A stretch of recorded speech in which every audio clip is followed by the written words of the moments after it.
téléspectateurs, eh bien bonjour, bonsoir en fonction de là où vous vous situez dans le monde, puisque Espoir TV, vous avez la possibilité au travers de la box Orao de la voir à la chaîne un peu partout dans le monde. Bonjour ou bonsoir.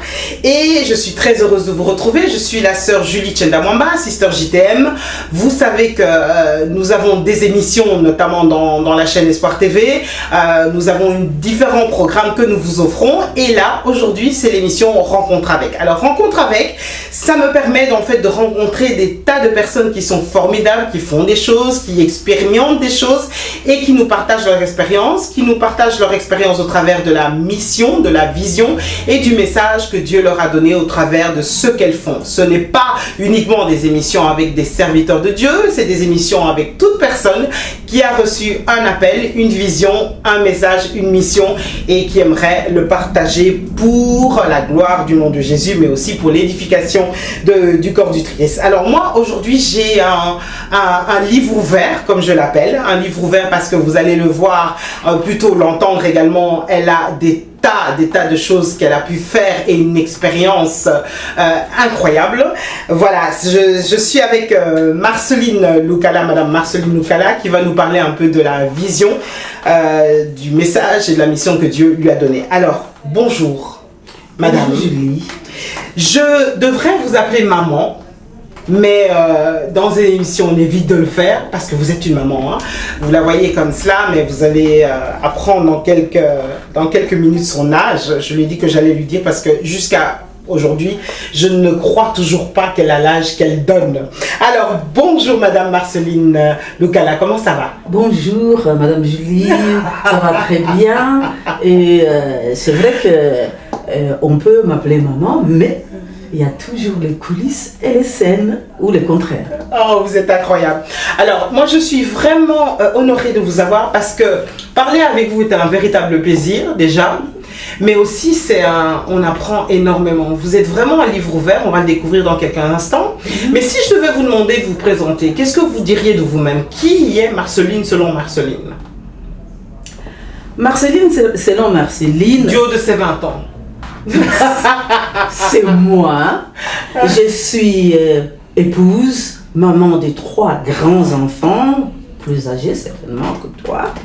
Et je suis servante de Dieu, pas de position. C'est pas que je suis pasteur ou avec un titre comme ça, mais j'ai toujours travaillé dans la maison de Dieu depuis que je suis petite. Et pour te dire, je suis née dans une famille chrétienne et puis j'ai fonctionné comme tous les enfants qui naissent dans une famille chrétienne avec une longue lignée des travailleurs dans la maison de Dieu. Alors, je dis que je suis épouse, maman et grand-maman. J'ai plus de 5 petits-enfants. Et puis, si je dois me présenter, c'est plutôt... C'est un livre que vous pourriez écrire, en fait, hein? Pour présenter. Pour me présenter, il faut beaucoup trop. Et j'ai un livre qui est en cours. Mais pour me présenter, je préfère me présenter du point de vue de l'objectif et de la mission, en fait. Wow. Parce que si je commence dès les débuts, ça va être un livre comme tu dis. Alors, grandissant dans l'église, j'ai dû observer beaucoup de choses. J'ai été assez formaliste comme enfant. Peut-être après avoir vu les bêtises des autres et les punitions qui étaient attachées, j'ai été plutôt très conciliante, très obéissante. Ce qu'on m'a dit, c'est ça. Je ne fais pas autrement. Ma foi était ferme mais dormante. Alors, on va commencer par le commencement parce que c'est important ce que vous êtes en train de dire. Ça explique tout le parcours jusqu'à aujourd'hui de votre vie. Comment ça se passe, votre rencontre avec le Seigneur et à quel âge? Ma rencontre avec le Seigneur, je n'ai pas un témoignage comme les autres qui vous diraient je dormais dans les cabarets et tout ça et le Seigneur m'a rencontré. Ça, je ne saurais pas le dire. Mais je suis tombée dans le plat. J'avais des parents très fanatiques. Mon père était infirmier diplômé au départ et puis assistant médical et dans ça avec une passion des églises. Alors partout, comme il était agent de l'État, on déménageait tous les 3 ans. Partout où on arrivait, s'il n'y avait pas l'église protestante, il en commençait une, et on a laissé comme cela. Et quand vous êtes né dans une famille comme ça, vous êtes dans l'engrenage. N'oublie pas que nous sommes la somme de toutes les influences que nous avons eues, de toutes les choses que nous avons apprises de façon formelle ou pas. Donc, pour moi, arriver quelque part, on me dit « Marceline, viens chanter ». C'est vraiment pas une nouveauté.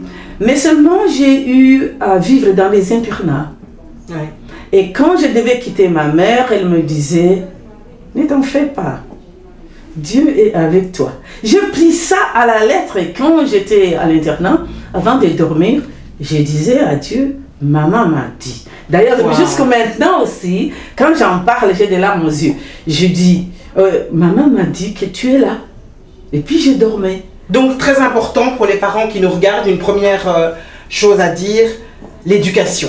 Très important ce qu'on dit à ses enfants. L'éducation, c'est très important et parfois on a l'impression que l'éducation, c'est envoyer l'enfant à l'école avec un instituteur qui lui dit voici 2 plus 2 égale 4. Non, l'éducation, c'est tout ce que nous sommes. C'est notre style de vie. C'est que les enfants voient de ce que nous faisons. Ma mère, elle disait, ne t'en fais pas. Elle ne parlait pas beaucoup. Entre ma mère et mon père, c'était le lion. Ma mère, c'était de l'eau calme.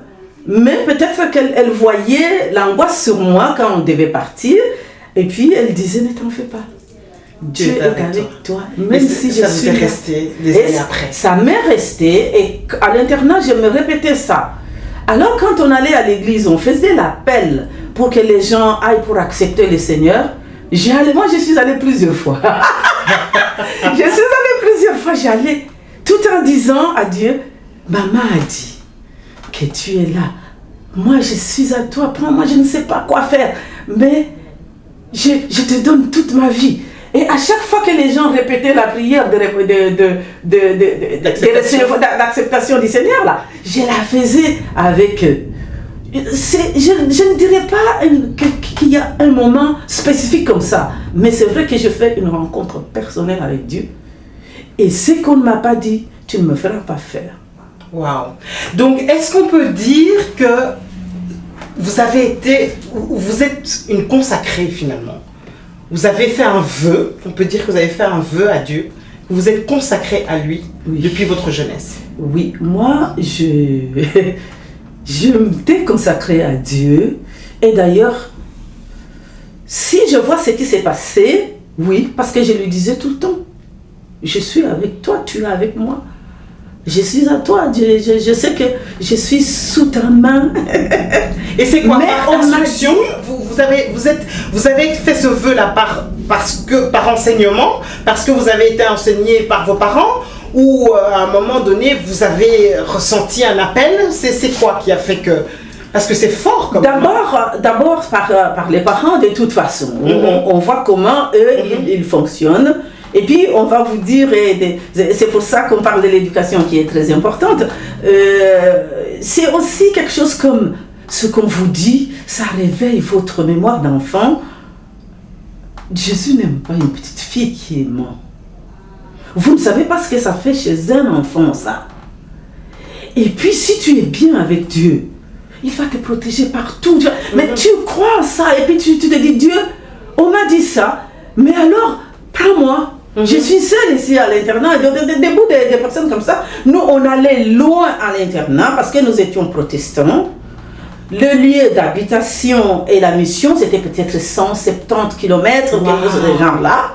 Nous, on faisait cette route pour aller à l'école protestante parce que nous étions des protestants. Pendant que près de chez nous, il y avait une école catholique à 7 km. On ne pouvait pas aller là. Et les dimanches, on voyait les mouvements de sens contraire comme ça. Les enfants des écoles catholiques qui habitaient près de notre école allaient près de notre domicile. Et nous, on allait près de leur domicile. Et là, tu ne comptais que sur Dieu. Et quand tu dis Dieu, me voici, je pense que c'est vraiment un cri de consécration.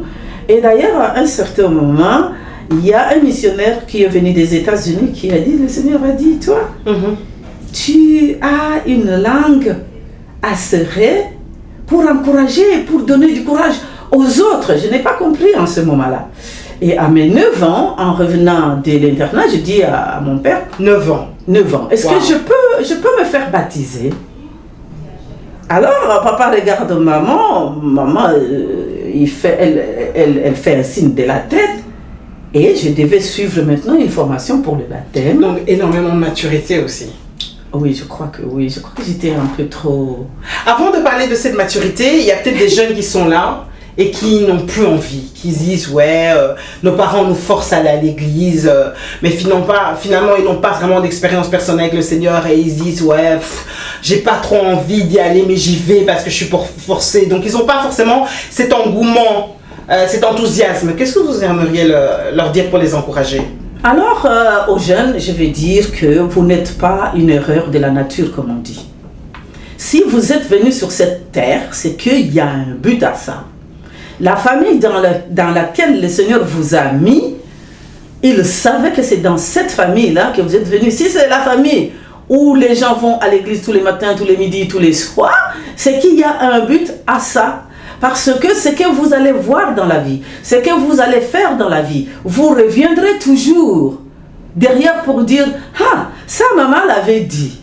Ma fille à 8 ans, m'avait posé cette question. Je ne m'y attendais pas et je n'avais pas une réponse. Elle m'a dit, mais maman, si ce à quoi nous croyons n'existait pas. Wow. À 8 ans. 8 ans, j'étais prise de compte. C'est-à-dire qu'elle a entendu quelque chose en dehors de ça, parce qu'il y a plusieurs pédagogies. La pédagogie dans la maison, c'est que je vous dis dans la maison, et c'est qu'on leur dit là dehors. Alors je lui dis, au moins, tu auras appris à faire du bien. Elle dit, oui, c'est bon. Alors maintenant, moi j'ai oublié. À son âge adulte, elle sort ça. Elle dit, tu sais ce que tu m'avais dit? Et c'est vrai. J'ai dit à mes enfants. Donc il faut inculquer. C'est très important d'inculquer aux enfants, même s'ils ne sont pas forcément receveurs. Après, on sème quelque chose en fait, quelque part. On sème toujours parce que quand Dieu t'a créé, il a tout mis en toi. Et souvent, j'utilise cet exemple de l'ordinateur. Ce n'est pas moi qui l'ai inventé. Peu importe l'idée qu'avait cet homme qui fait référence à l'ordinateur, au système, mais il a bien trouvé l'exemple.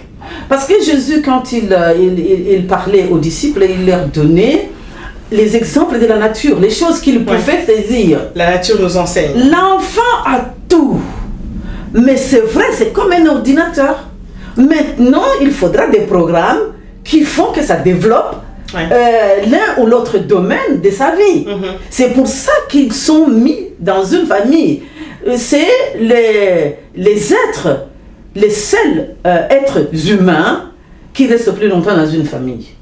Quand un enfant humain naît, il reste au moins 18 ans dans une famille. Il doit y avoir une raison à ça. Parce que l'enfant doit avoir des repères. Il doit voir ce qu'on lui dit. Sinon, il y a une écriture dans la Bible qui dit que l'enfant c'est vraiment un pot du mal, si tu veux. Donc il faut des repères. Il faut encadrer. Il faut absolument encadrer. Il faut lui dire ce qu'il faut faire. Et il ne faut pas se fatiguer de le faire. Non. Il ne faut pas démissionner. Non. Il ne faut pas démissionner. Et moi je dis toujours, même si tu as 90 ans, tu restes mon enfant. J'ai quand même les choses à te dire. La maturité, elle vient d'où? Parce que vous êtes extrêmement mature. À 9 ans, vous pensez des choses que moi, j'imaginais même pas à 9 ans. Votre fille vous pose ces questions existentielles, entre guillemets, à 8 ans. Cette maturité, elle vient d'où? Je pense que ça vient justement du milieu dans lequel j'ai baigné, ou de mon appel en tant que tel, que personne n'a perçu, même pas moi-même. De toute façon, très très souvent, quand je dis que les enfants doivent avoir des repères, c'est aussi que les gens qui sont avec eux décèlent dans quelle direction ces enfants peuvent aller. Beaucoup de talents, beaucoup d'appels sont tombés parce que les adultes n'ont pas discerné N'ont pas su détecter. N'ont pas su détecter c'est dans quoi l'enfant était et comment faire en sorte qu'il y arrive. Moi, j'étais toute petite, quand je venais avec un rêve, quand j'ouvrais la bouche, ah, j'ai rêvé, tout le monde me disait, tais-toi. Waouh. Pas toi, pas toi, pas toi. Joseph. Ça, je me rappelle. Ouais. On me faisait taire. Et parfois, c'était vraiment des rêves où, quand je l'avais, la chose s'est passée. Mais j'étais enfant. Et on me disait, voilà, tu ne fais pas ça, tu ne dis pas ça. Et on disait toujours ce qu'il fallait faire, ce qu'il ne fallait pas faire. Un jour, je demandais à mon père, tu m'as dit que Dieu est fort. Pourquoi tu m'as dit qu'en me disant que Dieu est fort, il y a une autre force? Parce qu'à un certain moment, je commençais à faire des rencontres un peu plus dures, et tout ça qui cherchait à ce que je cherche des solutions. Et parfois, si j'ai ces problèmes-là, je me dis, je ne peux pas dire à quelqu'un, sinon ils vont me prendre pour une tarée. Et pour te dire, j'ai grandi dans une église, pour moi, c'est la plus traditionnelle qui soit. Ce sont les Ménonites. Oui. Je suis venue ici, il n'y a personne qui connaît des Ménonites. Non, c'est pas personne, hein, parce que quand je suis arrivée ici... En tout cas, moi, je n'avais jamais entendu parler. Les Ménonites, ils viennent d'une branche du protestantisme d'un monsieur qui a commencé, qui s'appelait Ménon. Un Hollandais, si vous voulez. Et d'ailleurs, tous les Belges ici, les Belges qui étaient dans l'histoire de l'église, connaissent ça.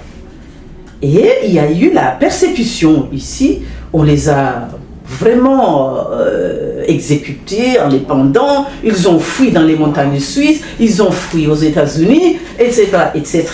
Et à l'ère des missions, il y a des équipes qui sont allées au combat. Wow. Et moi, je suis bénéficiaire de l'évangélisation des Ménonites.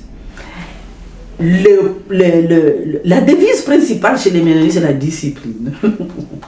Parfois, je dis pour exagérer que lorsque vous rentrez à l'église, même les bébés se taisent. Vous pouvez entendre la mouche voler. Quand les pasteurs se lèvent, vous savez ce qu'il va dire. Quand les pasteurs veulent que quelqu'un dans la salle prie, il va dire, sœur Marceline, est-ce que vous pouvez nous conduire en prière? Il y a de l'ordre. De l'ordre, de la discipline. C'est la discipline. Quand vous voyez l'église aujourd'hui par rapport à ça, l'ordre, la discipline, qu'est-ce que vous vous dites? La Bible dit que Dieu c'est un Dieu d'ordre. Je pense que l'ordre c'est impératif. La discipline c'est impératif. C'est ce qui fait l'homme. Quand tu renforces les capacités que tu as, tu découvres qui tu es, par exemple, tu sais qu'est-ce que tu peux faire, comment tu peux le faire, quand est-ce que tu peux le faire, et tu commences à les faire. Et bien tu as besoin de la discipline pour ça.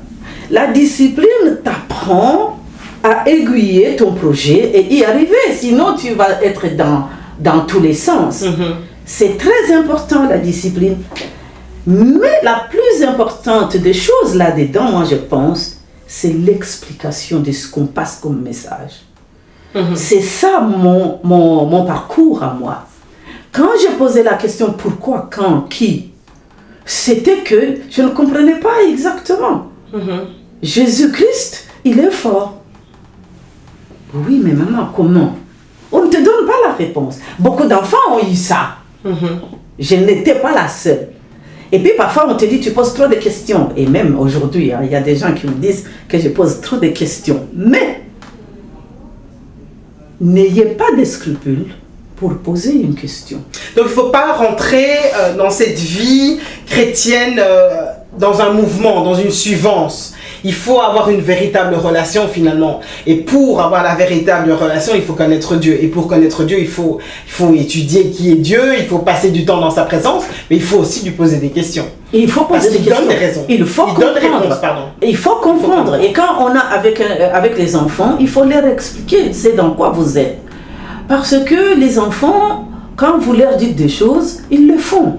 Moi, j'ai trimballé mes enfants dans toutes les églises avec avec soit les pianos sur la tête, ou la guitare, ou les livres des chants et des choses comme ça, quand il n'y avait pas de voiture.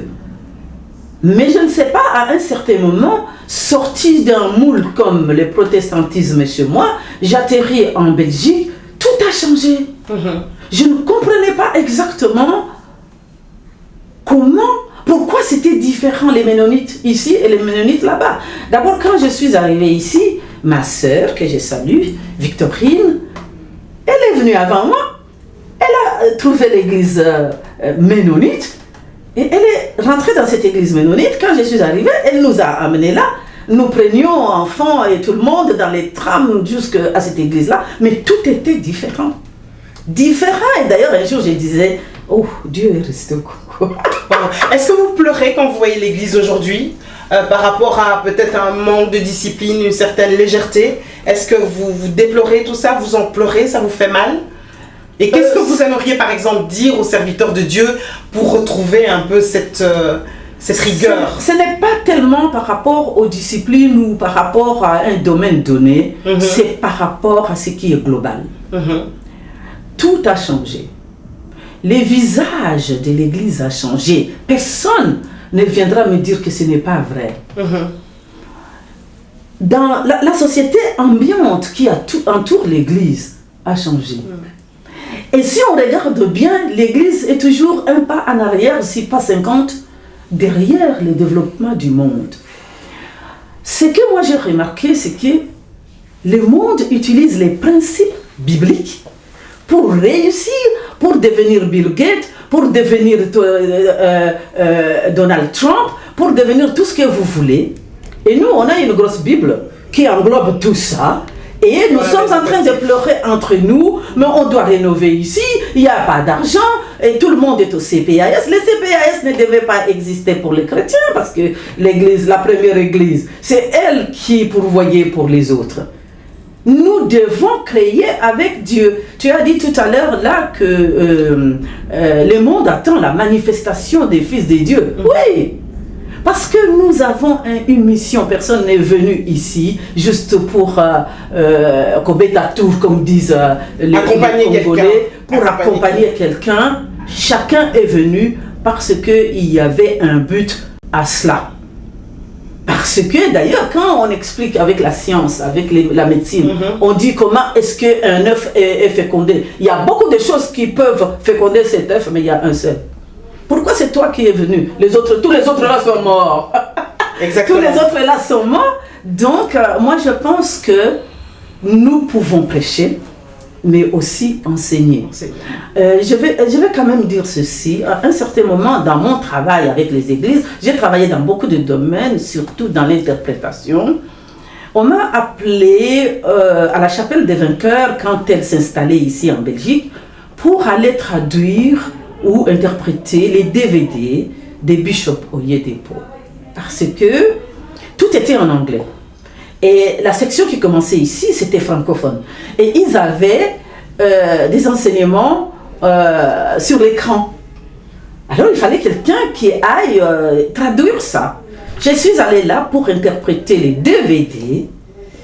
Un des DVD parlait de l'enseignement. Et ce monsieur, il dit, wait a minute.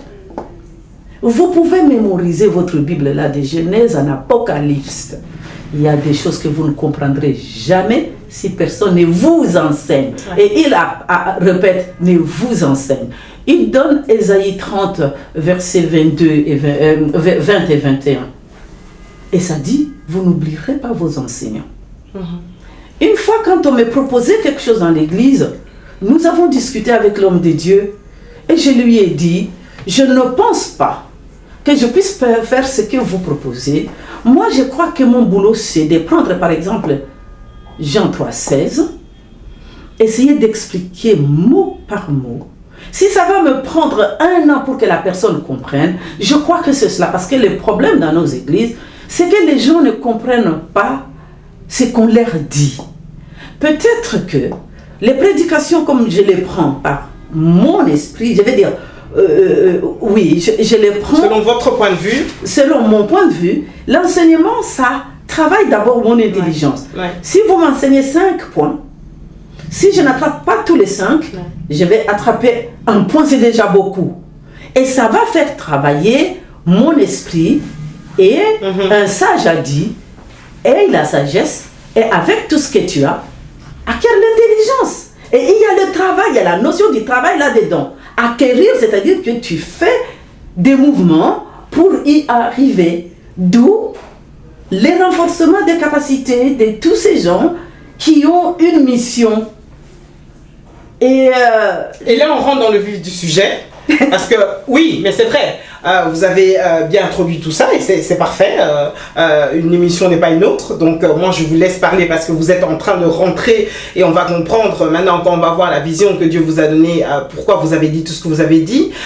On rentre dans le vif du sujet parce que la vision, justement, Espace Marceline, c'est ça. C'est l'espace Marceline où tout s'apprend. Donc, vous, la principale priorité que vous avez, je fais exprès d'avoir la redondance, mais votre mission principale, c'est l'apprentissage. L'apprentissage. Alors, dites-nous d'abord comment est venue cette vision et pourquoi, expliquez-nous un peu dans les détails de quoi il s'agit, et pourquoi cette question d'apprentissage est fondamentale pour vous. La vision, c'est tout s'apprend. L'espace Marceline, c'est une maison qui abrite le programme qui s'appelle Tout s'apprend.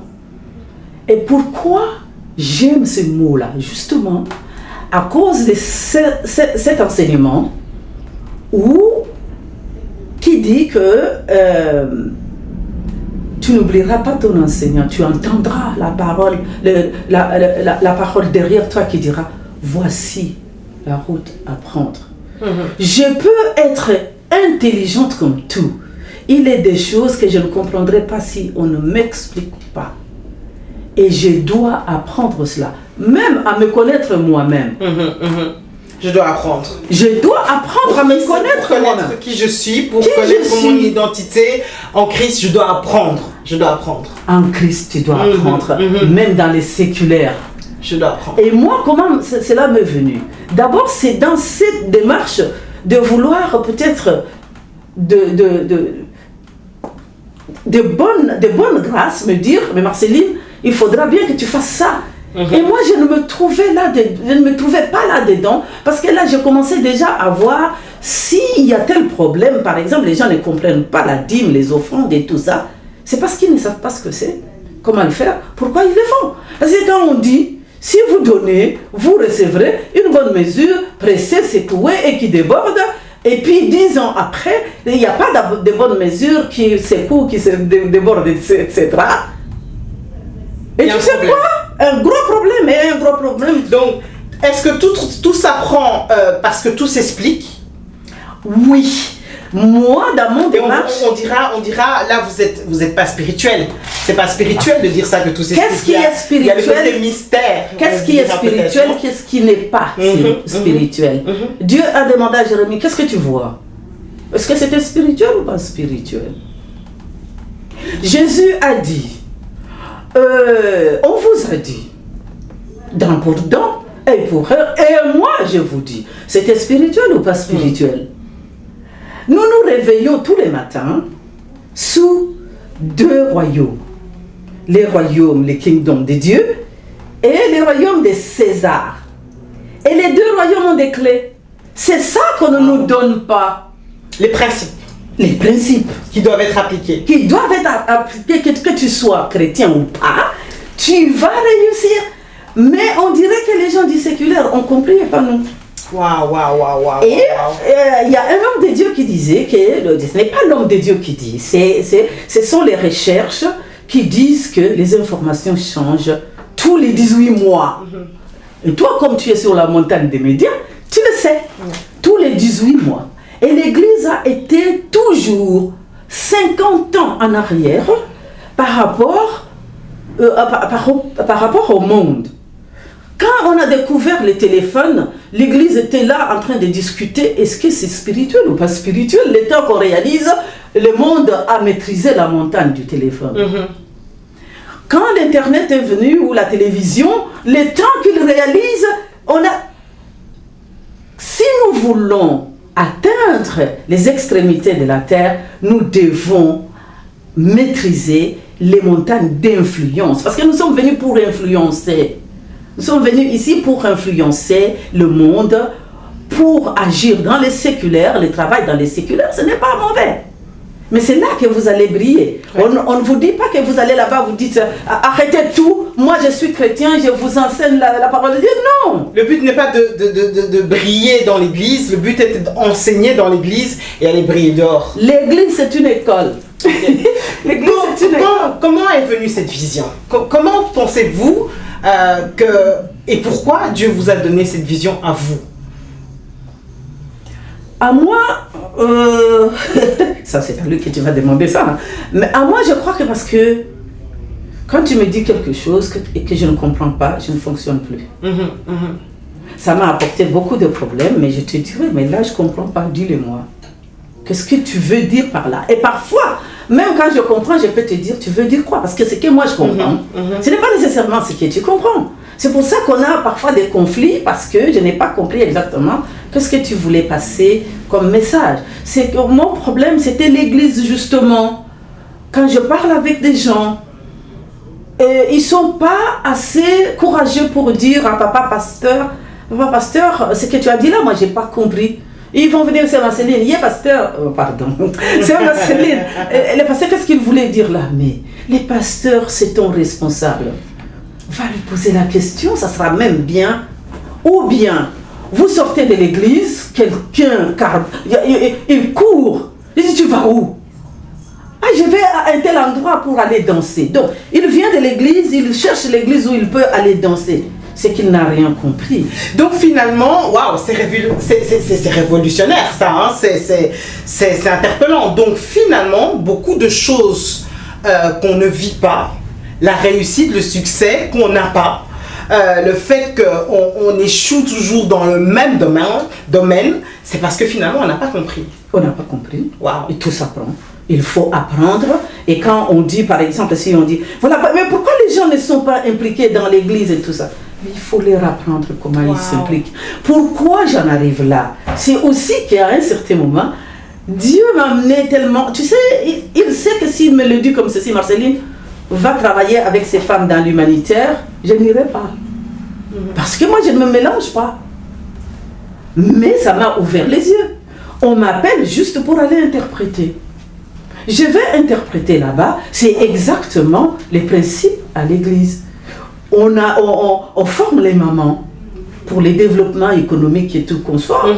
La première leçon, c'est l'identité. Qu'est-ce que tu sais faire? Ah oui, moi je sais faire beaucoup de choses, mais si je le dis, on va croire que je vais porter les pantalons. Mais non, moi je ne te dis pas d'aller dire au monde qu'est-ce que tu sais faire, mais toi, qu'est-ce que tu sais faire? Et puis, comment tu peux le faire? Pourquoi tu veux le faire? Et c'est exactement ce qui est dans la parole de Dieu. Et quand j'ai travaillé comme ressources humaines, quand on engage les nouveaux, on dit, toi tu es pédagogue et ressources humaines, va donner des formations. Ils ont leur manuel pour former les nouveaux. Dans la première leçon, qui es-tu? Parle-moi de toi. Qu'est-ce que tu veux? Où est-ce que tu veux être d'ici là? Et puis à un certain moment, dans l'église où j'étais, il y a beaucoup de serviteurs de Dieu d'expression anglophone qui venaient. Et je ne sais pas si c'est Dieu qui a voulu cela, c'est dans les mêmes domaines qu'ils venaient prêcher. Il y a un mot qui m'intrigue dans les églises. Ce n'est pas que le mot m'intrigue, mais ça m'étonne que dans l'église, quand tu parles de ça, tout le monde sait... Oh, nous ne sommes pas une église de la prospérité, nous ne sommes pas là pour les messages de la prospérité. Qu'est-ce que c'est qu'un message de la prospérité? Si Dieu, vous ne pouvez pas parler de la prospérité, ne parlez pas de Dieu. Parce que Dieu, c'est lui qui est la prospérité, c'est lui qui a la prospérité. Si vous citez bien cette écriture qui dit « Je veux que tu prospères en tous égards et que tu sois en bonne santé, etc. » Mais qu'est-ce que ces mots-là vous disent? Donc j'ai commencé à apprendre les mots. Toujours apprendre. Et quand je dis apprendre et comprendre, L'oncle Nicodème, ça c'est mon petit-fils qui appelle tous les personnages de la Bible Uncle Jonah. Nicodème, dans la Bible, dans Jean 3, c'était un maître de la loi. Il vient là, la nuit, un chrétien secret, il vient demander à Jésus, mais c'est tout ce que tu enseignes là, mais comment je fais? Et c'est lui qui faisait la loi.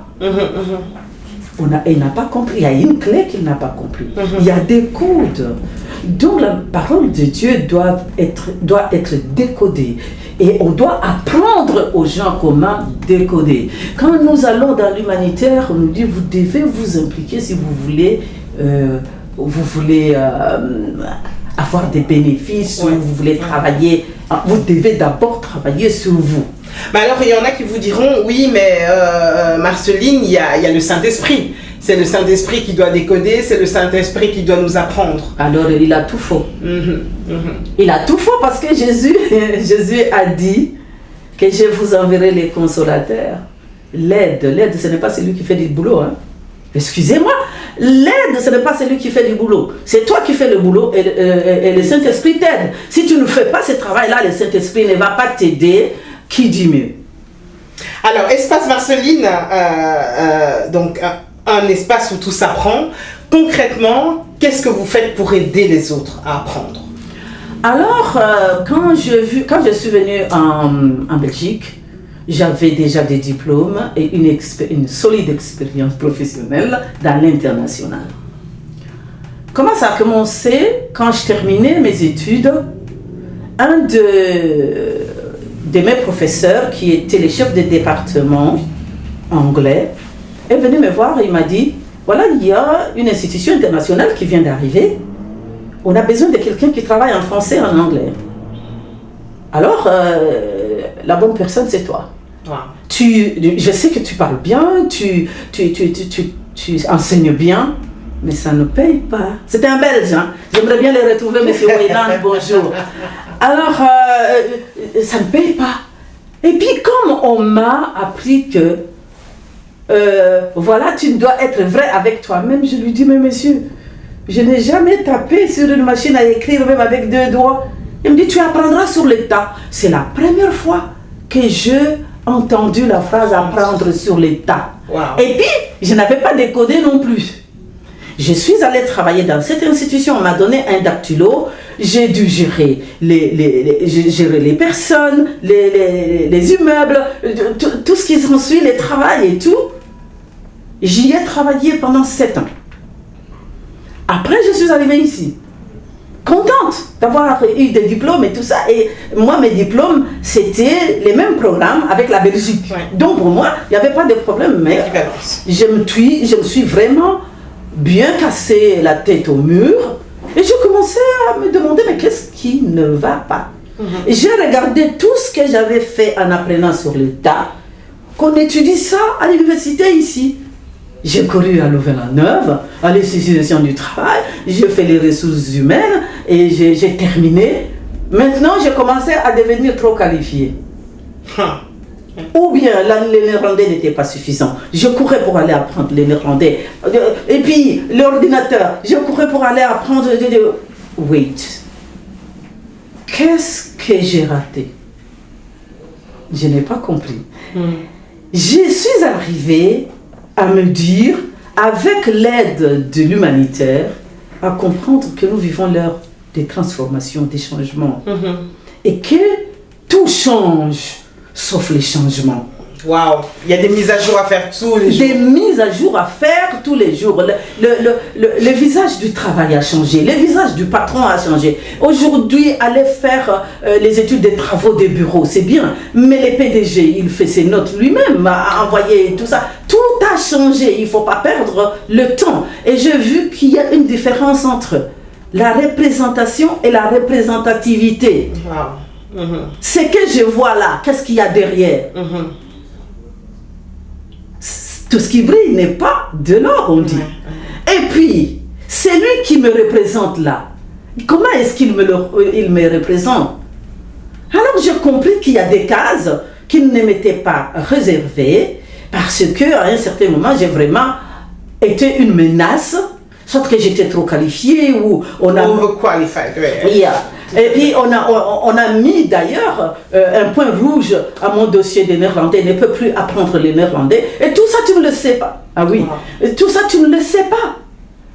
Et Dieu te conduisant, à un certain moment, tu vas rencontrer quelqu'un d'assez bien disposé, il ouvre l'ordinateur et dit « Ah bon, il y a un point rouge. » Mais c'est quoi un point rouge? Ah, c'est-à-dire que vous ne pouvez plus apprendre le néerlandais. Ah bon? Et pourquoi donc? Vous voulez que j'enlève? Mais bien sûr que vous allez l'enlever. Il enlève et maintenant, ça commence à travailler dans ton esprit qu'il y a des choses pour lesquelles tu n'avais pas de clé. Comme Nicodème, on nous a appris un langage. Mais chaque fois que nous allons quelque part, nous rencontrons ces langages-là. Nous les reconnaissons. Mais nous ne les comprenons pas. Parce que comme vous avez dit au début, nous sommes le résultat d'un certain apprentissage, de choses qu'on a reçues, des prédispositions, des backgrounds, etc. Et donc forcément, à un moment donné, pour évoluer, il faut comprendre autrement. Il faut comprendre autrement. Et donc décoder. Il faut décoder cela. Nicodème n'avait pas de code. Quand Jésus lui dit, il faut naître de nouveau, il dit, oh là là, moi je suis vieux. Je suis vieux, comment est-ce que je vais naître de nouveau? Et tout ça. Quand nous rencontrons les langages, nous les reconnaissons, mais nous ne les comprenons pas. Quand nous ne comprenons pas, nous ne savons pas l'appliquer. Si nous ne savons pas l'appliquer, il n'y a pas de résultat. Et on commence à pleurer. Pourquoi les gens du monde disent non, mais nous, on n'a rien compris. Waouh! Oh là là, je vous avais dit, hein, c'est un livre ouvert. Je pense qu'il faudrait des heures et des heures d'émissions pour pouvoir l'écouter parce que c'est très enrichissant déjà. Donc, la vision, c'est tout s'apprend. Le message, c'est tout s'apprend. La mission, tout s'apprend. Vous la concrétisez comment? Qu'est-ce que vous organisez? On va terminer par là avant de vous donner le mot de la fin pour que tout puisse s'apprendre et que vous encouragiez justement les gens à tout apprendre, s'il vous plaît. Tout s'apprend, c'est un programme. Un programme de renforcement des capacités, autrement dit, de l'empowerment pour ceux qui préfèrent l'anglais. Autrement dit, de l'autonomisation, autrement dit, de responsabilisation. Tout ça, c'est pour dire aux gens, c'est pour que vous puissiez être autonome, arriver à une maturité où vous vous dites, je peux décider, je peux agir pour réaliser mes objectifs, pour réaliser mes rêves. Parce que nous avons tous des rêves. Enfant, on se disait, moi je serai président de la République, des choses comme ça, parce que c'est là-dedans. Mais en grandissant avec toutes ces influences que nous avons, ça commence à nous briser. Mais le temps vient où tu te dis comme Gédéon, ah, si je suis un vaillant héros, pourquoi nous sommes comme ça? Wow. Donc les rêves doivent être réalisés. Normalement. Ils ne doivent pas mourir. Ils ne doivent pas mourir. Wow. Je suppose que ça arrive à mourir parce que j'ai entendu dire par un serviteur de Dieu que les cimetières sont pleins de talents, plein de trésors qui ne se sont pas exprimés, des livres qui n'ont pas été écrits et tout ça. Mais c'est dommage. C'est dommage. Pourquoi ça peut arriver là? Parce que Dieu nous a mis sur une ligne de temps. Nous sommes esprits, c'est vrai. Mais à un certain moment, il nous sort sur une ligne de temps. C'est pour que nous accomplissions quelque chose. Et alors, vous n'avez pas encore... Oui, allez-y. Allez-y. Tout s'apprend, c'était un programme qui renforce tes capacités avec trois clés à la base qui sont la fondation. C'est informer, inspirer et équiper. Informer pourquoi? Parce que l'information ouvre les portes les plus improbables. C'est une passerelle qui amène quelqu'un à avancer. Ça ouvre les portes de ce que tu recherches. Et elle est intellectuelle. Elle te dit quoi faire. Quand tu as l'information, tu peux te dire, ah ouais, voilà, c'est ce que je dois faire. Alors maintenant, l'inspiration, c'est lorsque tu as cette impulsion, l'idée, ou une trouvaille, quelque chose qui te pousse. alors à agir ou à créer pour les artistes, à faire quelque chose, à entreprendre. Lorsque tu as l'information, ça va nécessairement te donner une promptitude quelque part pour dire voilà ce que je dois faire. Maintenant, l'équipement, c'est l'accompagnement. C'est pourvoir ou donner des moyens ou ce qui est nécessaire pour que la personne puisse s'accomplir. Quand tu dis ça, les gens voient l'argent. Oui, peut-être, mais pas seulement. C'est aussi te dire, voici, tu as ça, ça, ça, ça. Voici comment tu peux le faire. Moi, j'ai fait tout ça tout le temps, mais de façon bénévole comme d'habitude. Et d'ailleurs, à répondre à une question. Non, Marceline, tu sais, on a fait ceci, ceci, et moi, je ne sais pas comment faire. Ah bon? Voilà, ici, nous sommes en Belgique. En Belgique, il y a des institutions qui s'occupent de ça, ça, ça, ça. Bon, et comment est-ce que je vais faire ça? Bon, va t'asseoir, je vais chercher l'information. Wow. Je cherche l'information pour toi, je te donne. Et des choses comme ça, et parfois, je les faisais de la façon la plus désinvolte possible. Et tu t'étonnes, oh, quelle intelligence! Et puis ça m'étonne moi-même, ah bon, pour dire ça. Mais si je suis arrivée là, c'est que moi, j'ai cherché l'information pour moi. Vous avez cherché à apprendre et vous voulez maintenant apprendre aux autres. Maintenant, je suis devenue une voix. Alors, j'allais justement vous poser la question et là, vraiment, je vais vous donner le mot de la fin et je pense qu'on va se revoir parce qu'il y a encore beaucoup de choses qu'on pourrait se dire, notamment par rapport à l'entrepreneuriat. On fera une émission avec d'autres personnes également par rapport à ça. Vous n'avez pas fini d'apprendre. Moi, non. Vous n'avez pas fini d'apprendre, vous continuez à apprendre. Alors, expliquez-moi une chose. Je vais vous demander de donner votre âge et comment est-ce possible de se dire qu'à cet âge, avec autant d'expérience, on a encore autant à apprendre et autant à donner. Donc, vous avez 20 ans. Alors, tu vois, comme je disais au départ que nous sommes la somme de tout ce que nous avons appris et tout. Et on dit toujours qu'il ne faut jamais demander l'âge aux dames parce que voilà. Mais moi, je n'ai rien à cacher. J'ai des enfants qui sont dans la quarantaine. Vous voulez me donner quel âge? J'ai 65 ans, bien accompli. 65 ans, donc bien accompli. C'est incroyable. Eh bien oui. Incroyable. Je suis maman, je suis grand-maman. Et qu'est-ce qui fait qu'à 65 ans, où vous pourriez en dire à l'âge de la retraite, on a encore envie d'apprendre et continuer à s'investir pour les autres? Qu'est-ce qui fait ça? Et je vous demanderai d'en faire votre mot de la fin, s'il vous plaît. Parce que nous sommes venus là pour apporter quelque chose. Moi, je pense que j'ai beaucoup à donner.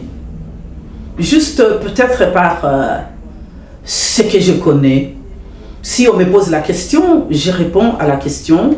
Et à mon âge, je pense que je n'ai pas fini. Je suis en retraite. Mais je n'ai pas fini avec mon parcours. Je me suis dit, comme moi je me suis cassé la tête, je vais être une voix pour les autres.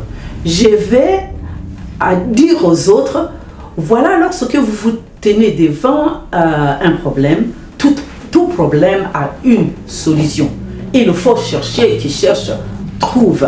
Je suis une voix qui exhorte, qui enseigne, qui édifie, qui voilà, et puis qui encourage, qui fortifie, qui fortifie.